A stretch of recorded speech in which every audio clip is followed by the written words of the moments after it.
रुकिए मैम साहब, प्रणाम। नमस्ते, आप कौन? वो मनीष यही नौकरी करता है?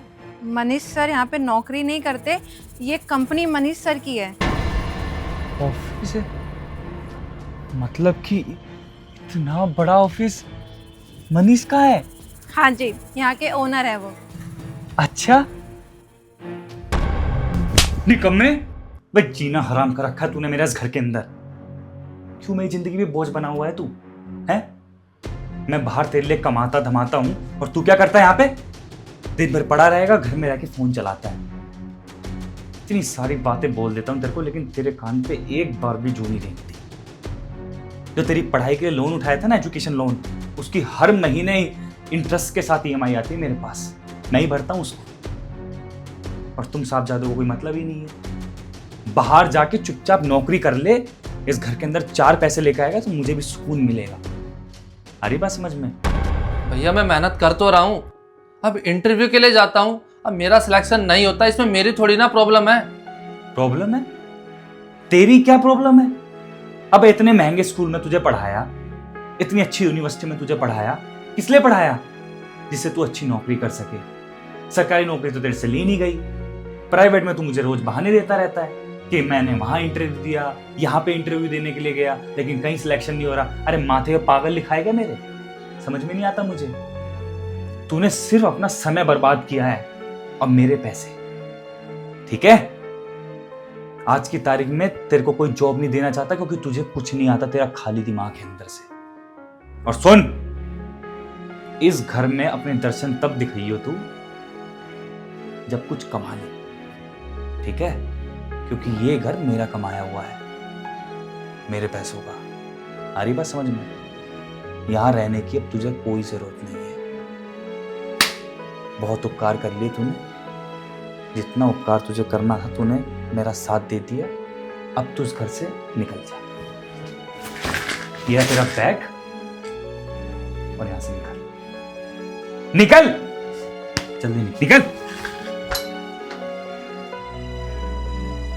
साहबजादे के खर्चे पूरे करता रहूं। नवाबी आदमी है ना, घर में बैठ के खाएंगे ये।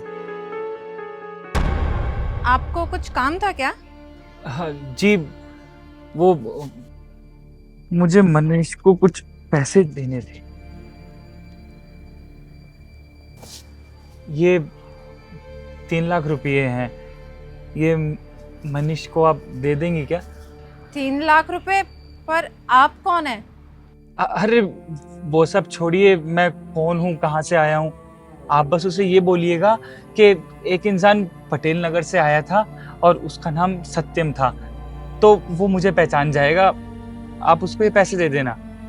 अच्छा, तो आप उनके गांव से आए, तो ये पैसे आप उन्हें खुद ही दे दीजिए ना। अब चलिए। अरे नहीं मैम साहब, अभी क्या है ना कि हम यहाँ रुक नहीं सकते।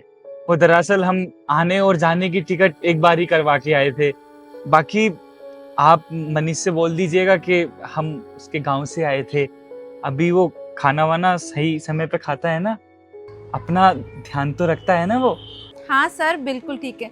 और अब चलिए ना ऊपर सर, ऊपर ही है, सिर्फ 2 मिनट लगेंगे, आइए। नहीं मैं ऊपर नहीं जाऊंगा, मुझे बस उसके बारे में पता करना था। अब ये पैसे आप उस तक पहुंचा दीजिएगा। वैसे आप उसके बारे में कुछ बता दोगी क्या? हाँ पूछिए। अब उसकी तबीयत तो सही रहती है ना? हाँ सर की तबीयत बिल्कुल ठीक रहती है। अगर सर को कभी कुछ हो भी जाता है तो इतना बड़ा स्टाफ है ना सर का ध्यान रखने के लिए। लेकिन आप ये क्यों पूछ रहे हैं? वो क्या है कि मैम साहब, मैं गांव से दिल्ली की तरफ आ रहा था, तो उनके जो भैया गांव में रहते हैं, उन्होंने मुझे कुछ पैसे दिए थे कि मैं मनीष को वो दे दूं। तो बस इसलिए मैं पैसे देने के लिए आया था। और उसी के भैया ने मुझसे कहा था कि जब तुम मनीष से मिलने के लिए जाओगे तो उसका हालचाल भी पूछते आना। अच्छा, तो उनके भैया ने ये पैसे भेजे हैं, तब तो आपको सर से पक्का मिलना चाहिए।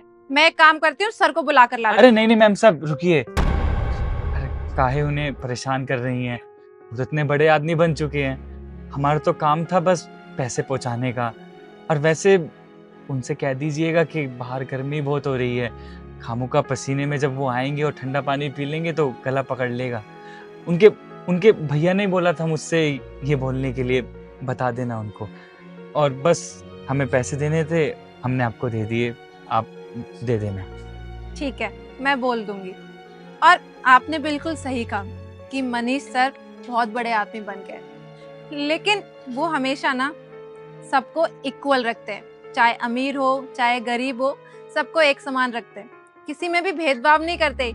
इवन सर तो हम सबके साथ बैठ के खाना खाते हैं, कभी हमें ये महसूस नहीं कराते कि हम छोटी पोस्ट पे हैं, वो हमारे सीनियर हैं, एकदम फैमिली की तरह रहते हैं सर।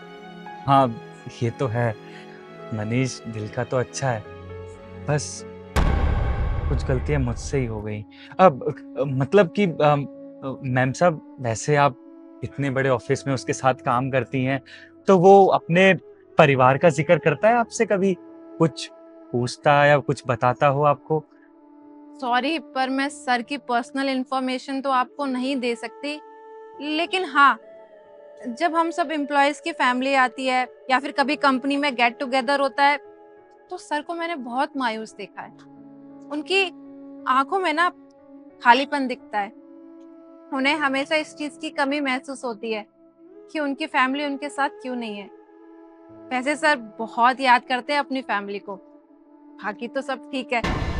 हाँ सही है मैम साहब, बहुत अच्छी बात है।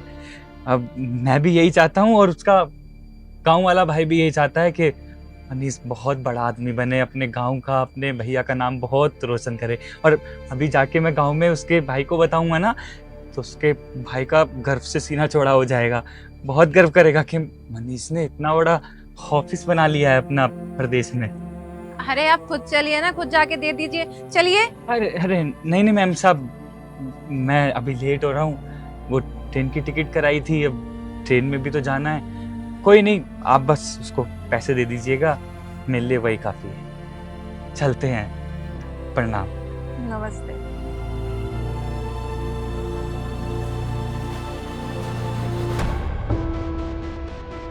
अब सर ये 3 लाख रुपए। 3 लाख रुपए? ये पैसे कहाँ से आए? सर कोई आपसे मिलने आया था पटेल नगर से। क्या? पटेल नगर से? उन्होंने नाम क्या बताया अपना?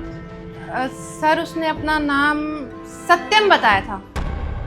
सत्यम? अरे फिर तुमने उन्हें ऊपर क्यों नहीं बुलाया? सर मैंने उन्हें बहुत बार बोला कि ऊपर चलते हैं और आप अपने हाथों से खुद ही पैसे दे देना सर को, पर सर वो नहीं माने। वो ये कह रहे थे कि उनकी ट्रेन की टिकट है आज शाम की, और बहुत इंसिस्ट करने के बावजूद भी ना वो चले गए बिना आपसे मिले। अरे यार, तुम मुझे कॉल कर देती, मैं बाहर आ जाता। सर मैं आपको बुलाने ही आ रही थी, बट उन्होंने बोला कि वो लेट हो रहे हैं और ये भी कहा कि बस आप उन्हें पैसे दे देना, और फिर चले गए। वैसे तुम ये बताओ, उन्हें कितना टाइम हुआ गए हुए? हाँ सर, बस अभी 10 मिनट हुए हैं। अच्छा ठीक है, तुम ये ऑफिस का सारा काम संभालो, मैं 10 मिनट में आता हूँ। Okay sir.